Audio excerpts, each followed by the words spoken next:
parce qu'il faut bien comprendre que sans ces territoires annexés, Vladimir Poutine aura du mal à légitimer les quelques 4 années qui viennent de se dérouler aux yeux de sa population. D'ailleurs, pour rappel, hier, lors de sa conférence de presse, Vladimir Poutine a reparlé de ces territoires, expliquant qu'il y avait 2 options. Ou les Ukrainiens, l'armée ukrainienne partait, ou alors l'armée russe continuera son avancée. Merci beaucoup Charles Divot, notre correspondant pour TF1 LCI, en direct de Moscou ce soir.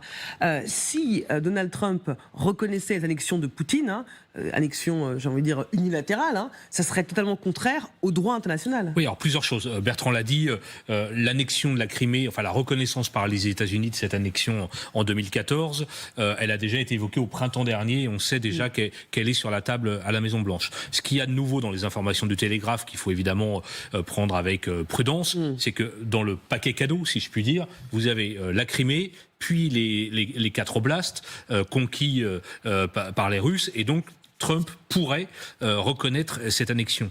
C'est totalement contraire au droit international qu'on connaît depuis 1945. Et c'est totalement contraire à la doctrine américaine qui dit depuis la même époque qu'un État ne peut pas prendre de territoire par la force à un autre État.